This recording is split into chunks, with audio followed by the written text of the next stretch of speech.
Aleluya.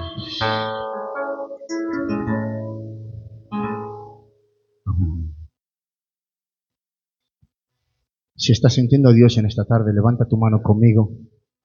Grita un fuerte, gloria a Dios. Toca una melodía, Mariano. Ya te lo había dicho antes de empezar.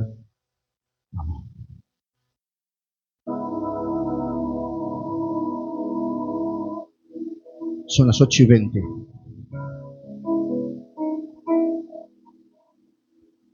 Sé que está jugando el Barcelona contra el Madrid. Pero ya conocemos el resultado, ¿verdad?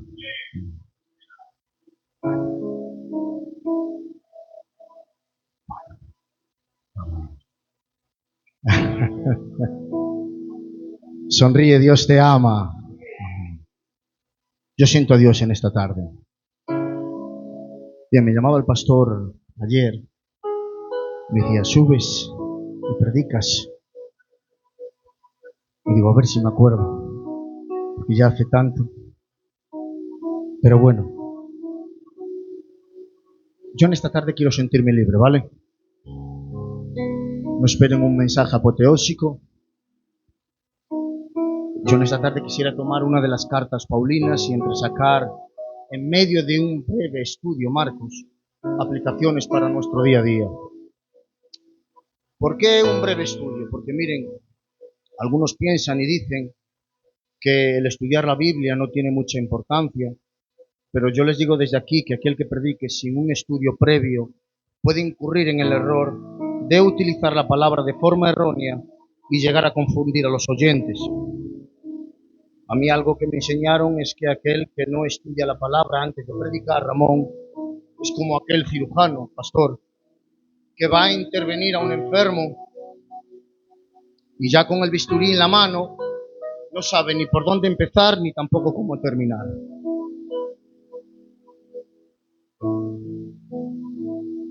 Y a mí siempre me ha gustado estudiar la palabra.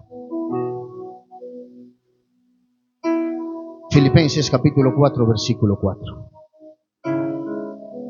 Vamos a usar simplemente esta expresión que dice el apóstol Pablo para comenzar. Y dice así.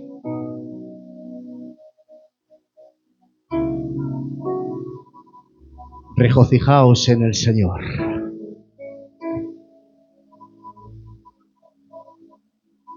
Regocijaos en el Señor siempre.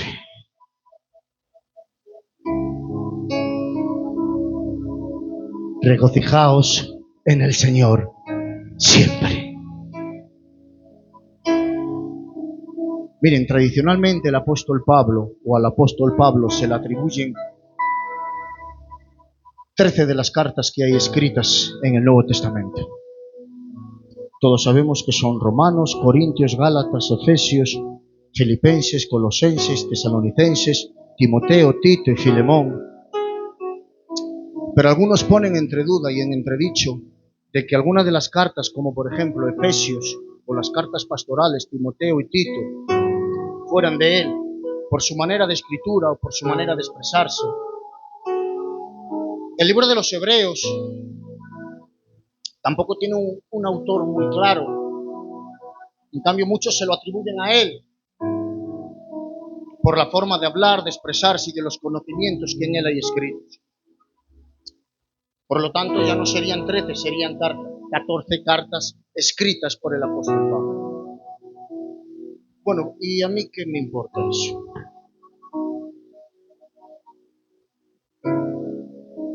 Así de... ¿Qué me importa a mí que haya sido el apóstol Pablo quien haya escrito esas 14 o 13 cartas dirigidas a los diferentes lugares que hemos mencionado? Si algo hay que destacar de todo esto, no es ni al autor ni al escritor, sino al Espíritu Santo que fue quien lo reveló. Porque al igual que fue el apóstol Pablo, podía haber sido otro mismo apóstol que recibiera la revelación por medio del Espíritu. Cambiaba el autor, sí, pero el contenido iba a ser siendo el mismo.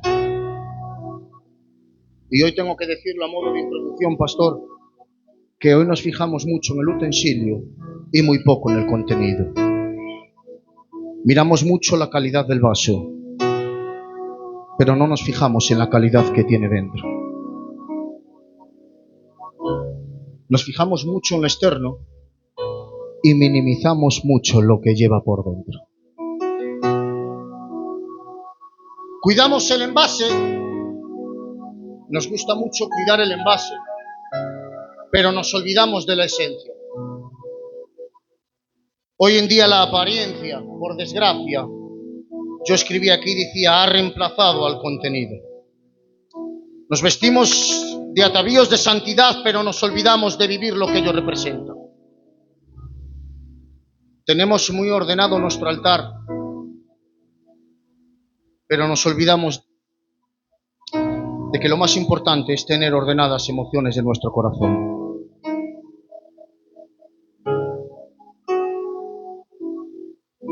Dile a Dios en esta tarde, como dice la alabanza de mis hermanas, más de ti y menos de mí.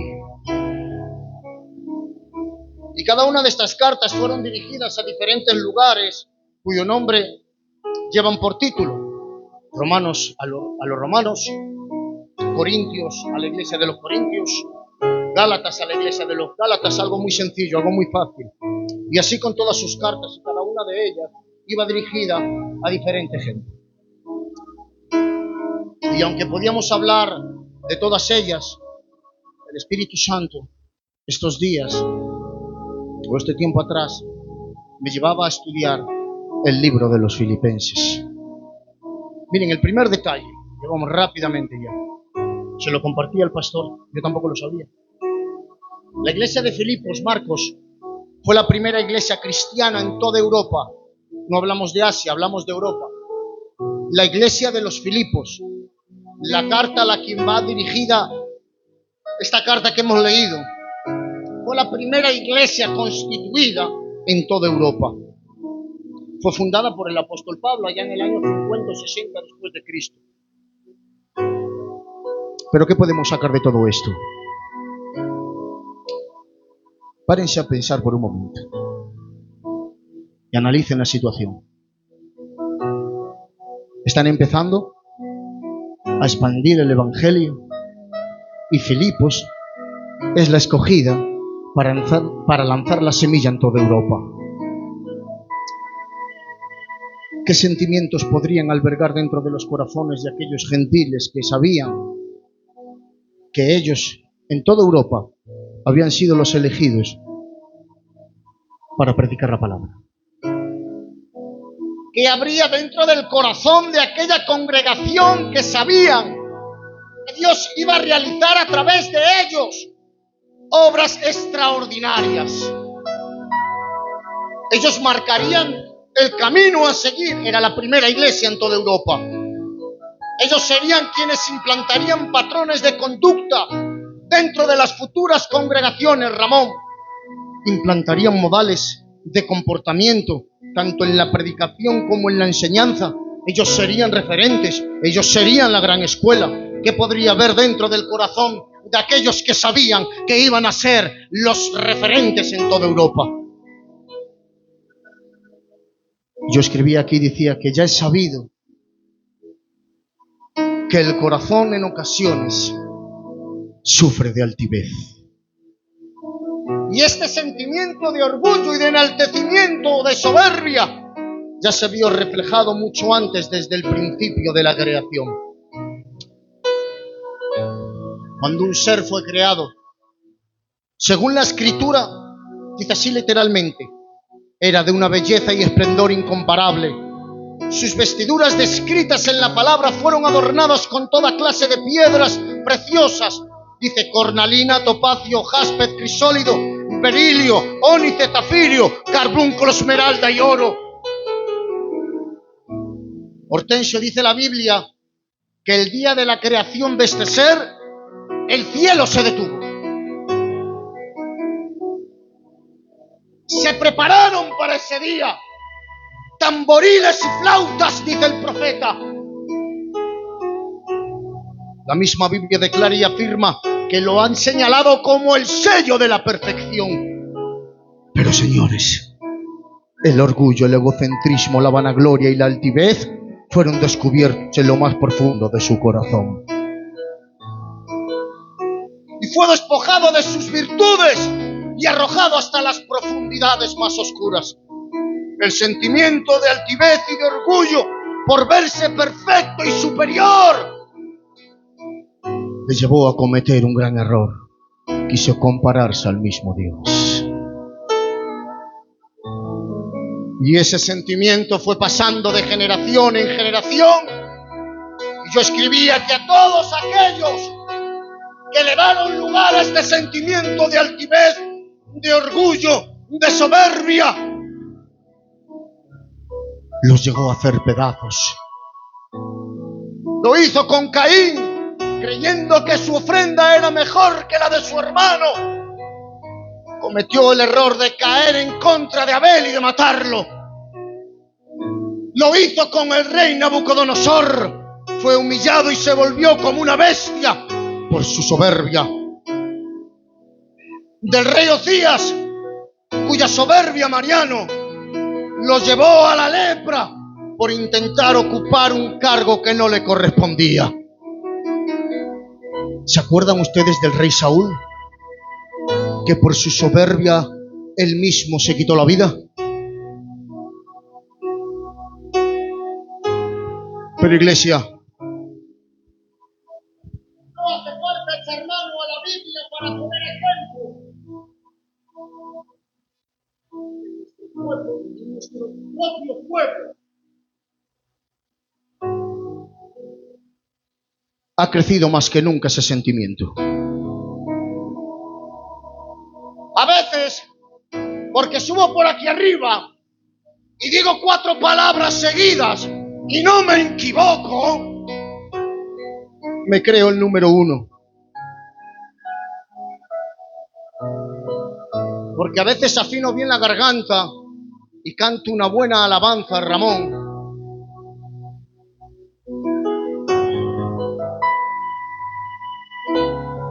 Porque a veces tengo 20 euros en el bolsillo, me pongo una corbata, este pantalón que me ha dado ella, digo, dame mejor otro que este. ¿Por qué he vendido 20 euros? Me falta la corbata y marcharme por las cancelas.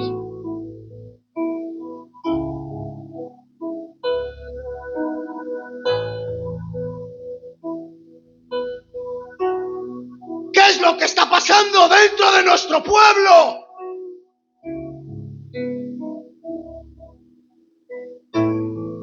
Que se nos está olvidando del lugar de donde venimos.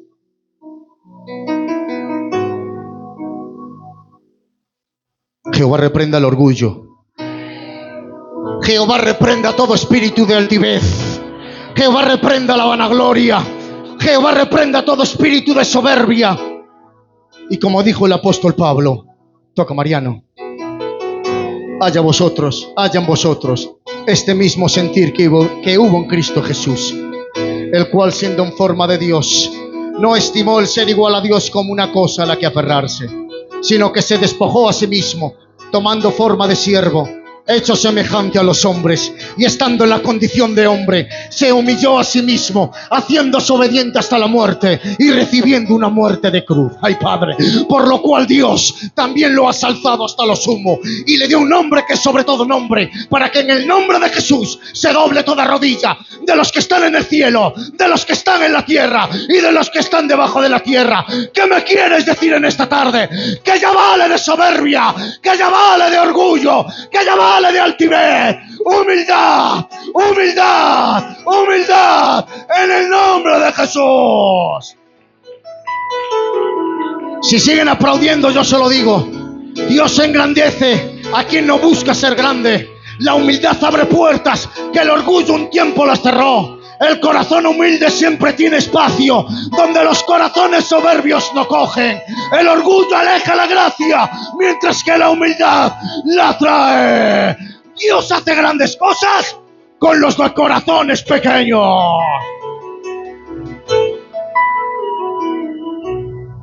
Humildad Humildad. Que por llevar hoy una camisa blanca me creo el presidente de España.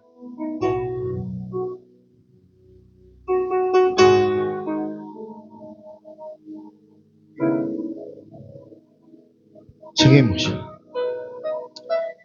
Un detalle más. Los primeros conversos de la iglesia de Filipos, tú esto no lo sabía, Johnny. Por eso digo que a veces es bueno estudiar. Porque a veces,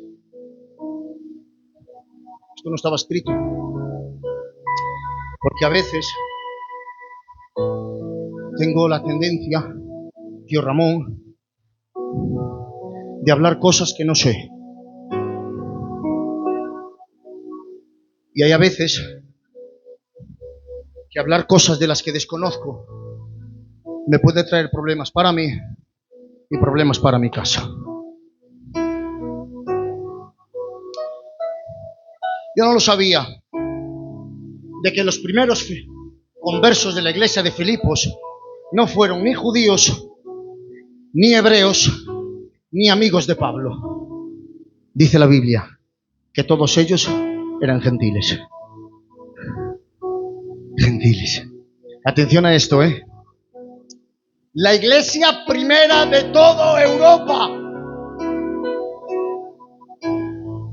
La primera iglesia de todo el continente europeo. No se construyó bajo el apellido de ningún hebreo, ni el conocimiento de ningún judío. Dios llamó a los gentiles. Miren, ¿y quiénes eran esos gentiles? Le voy a nombrar los tres primeros con los que se abrió la iglesia, ¿eh? Primero, conversión de una mujer llamada Lidia. ¿Saben ustedes quién era Lidia? Una vendedora de púrpura, acostumbrada a tratar con toda clase de mujeres. Ya me entienden ustedes, no hace falta serles muy claros. Segunda persona, una joven endemoniada que tenía un espíritu de pitonisa. Pablo la liberó y se convirtió. Tercera persona que Dios utilizó para abrir la iglesia de Filipos. No fue un grande, no fue un teólogo. Dice la Biblia que fue el mismo carcelero que custodió a Pablo.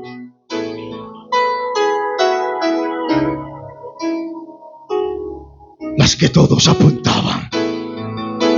Las personas que nadie quería. Lo peor de la sociedad. Una mujer, una endemoniada y un carcelero. Me dejas, pastor, ¿verdad? Porque lo vil y lo menospreciado escogió Dios, dice la Biblia, para deshacer lo que es, a fin de que nadie se jacte en su propia presencia. Es así, ¿verdad? Es así, ¿verdad? Me has dejado, ¿verdad? Pero hoy en día, dentro de nuestra congregación, y no hablo de las otras, hablo de nuestra propia congregación de Filadelfia. Aunque me lleve contrarios después de esto, no me importa. Yo quiero predicar la verdad. Hoy en día es todo lo contrario a lo que la Biblia nos estuvo enseñando. No aceptamos a pecadores arrepentidos. Solo queremos recibir a santos.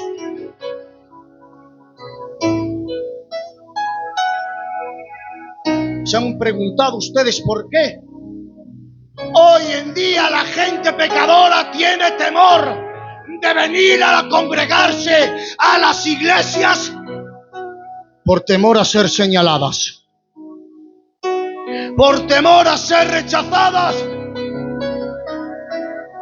porque dentro de nuestras propias congregaciones se ha implantado un conocimiento erróneo es que dependiendo de la gente que se congregue en el lugar, así es el nombre que va a llevar la iglesia.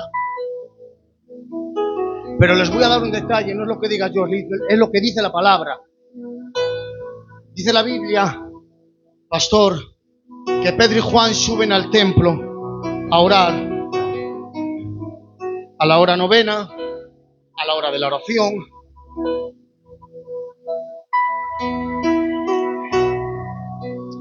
Pero dice la Biblia que en aquel lugar, en aquella puerta, tío Ramón, había un hombre. No voy a nombrar la enfermedad porque a veces no hace falta nombrar la enfermedad. Estaba enfermo y tenía una necesidad. Y estaba en la puerta pidiendo limosna. Ve a Pedro y a Juan, le dice, ¿me das una limosna? Pedro Juan le responde, no tengo ni oro ni plata, pero lo que tengo te doy. En el nombre de Jesús, levántate y anda. Todos conocemos la historia, pero aquí va el detalle. Dice la Biblia, literalmente, que este enfermo estaba en la puerta del templo. ¿Cómo se llamaba la puerta? La Hermosa. Y cuando el enfermo entró al templo, ¿cómo se seguía llamando la puerta? ¿Cambió de nombre? Se seguía llamando La Hermosa.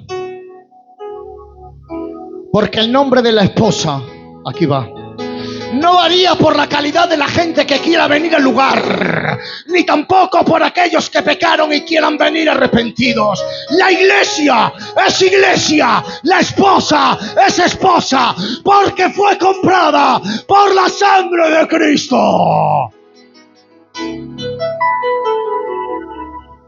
Porque la iglesia, señores, no es un museo para santos.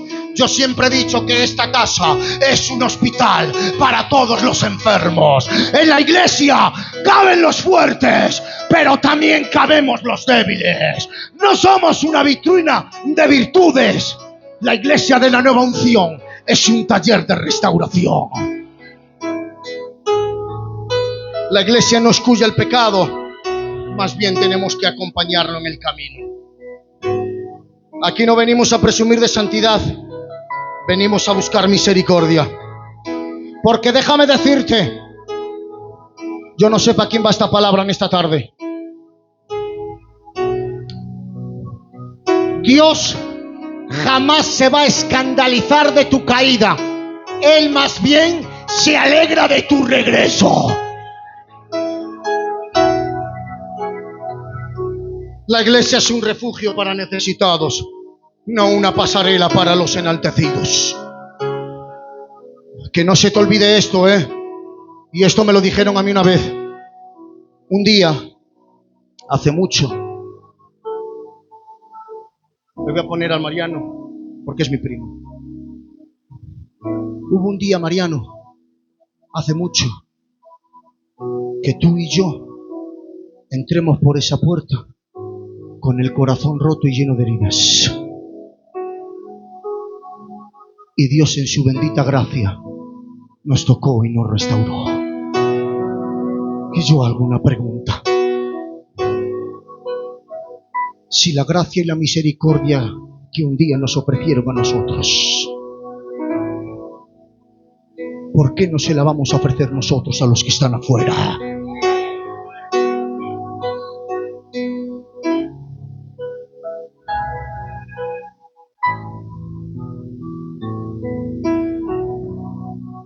Lo que por gracia recibisteis, por gracia darlo. Pero es más fácil señalar que ayudar. Estaba esperando llegar aquí. Es más fácil. Este detalle, ya lo tengo más o menos cuarto. Es más fácil a veces señalar que ayudar. Lo dije una vez y como me viene al caso lo vuelvo a repetir. Dice la Biblia, un detalle muy bonito que todos conocen, pero como si ustedes nunca lo hubieran escuchado, ¿vale? Dice la Biblia que Moisés tiene una vara, ¿vale? Aquella vara con la que hacía milagros, prodigios, señales. Pero que un cierto día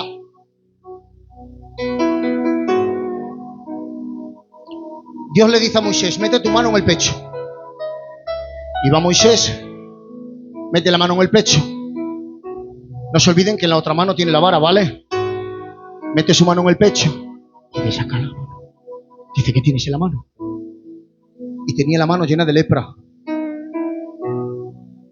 Mira para un lado, mira para otro, no ve a nadie, ojos que no ven, corazón que no siente, se calla la boca, mete la mano en el pecho y la lepra se la vuelve a guardar.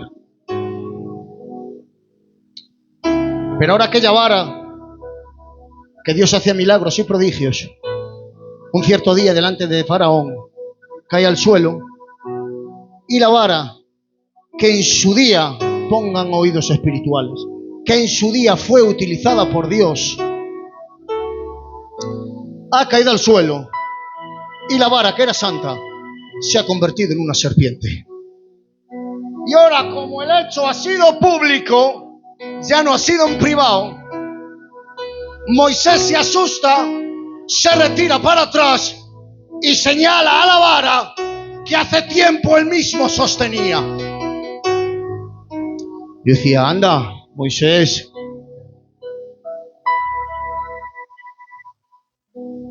cuando la lepra, me dejas, ¿verdad?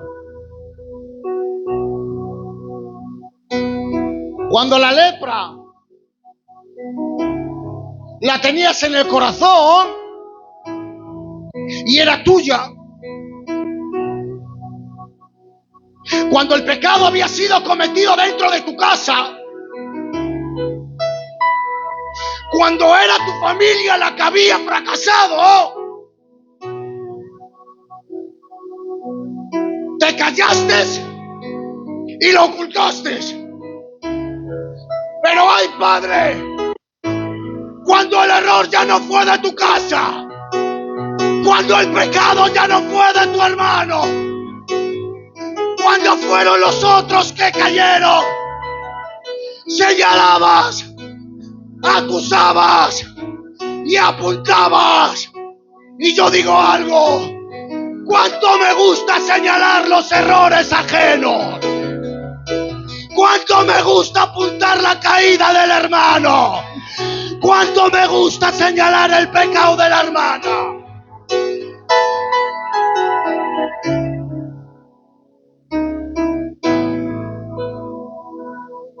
Si en lugar de señalar tanto, extendiéramos la mano más para levantar, habría más caídos y más restaurados. Fuertes aplausos para Dios.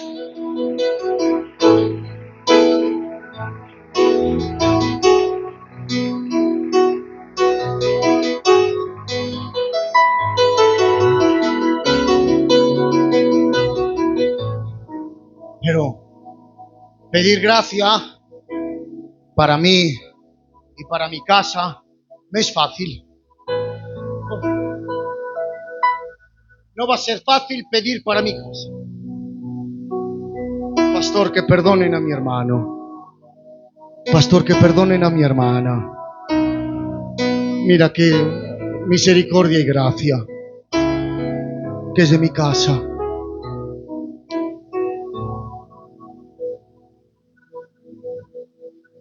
Pero saben ustedes, y ya termino, ¿vale? Ya termino. Mi palabra que termino con esto. ¿Se acuerdan ustedes de la parábola del buen samaritano? Pasó el levita.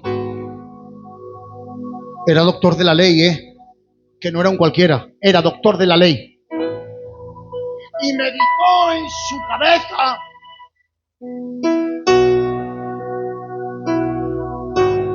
si la legalidad que él había estudiado le permitía acercarse al herido y levantarse.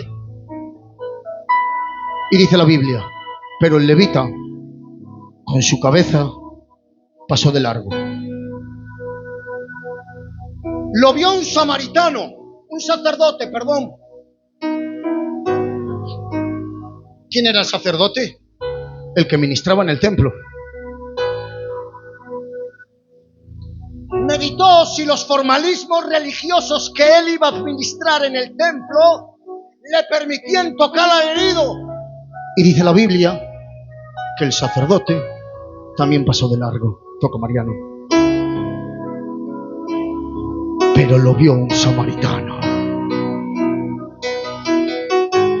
Dice la Biblia que él lo pensó, si podía o no podía. Dice, y movido a misericordia, se bajó de su cabalgadora, sanó sus heridas y le salvó la vida. Un mismo necesitado, visto con diferentes ojos. Uno le administró ley, otro le administró formalismos religiosos, pero el tercero se dejó de leyes, se dejó de formalismos, se dejó de religiosidades. Y dice la Biblia que administrándole gracia, sanó, restauró y levantó. Aquí va esta: se restauran más vidas con gracia y misericordia que con formalismos y religiosidad.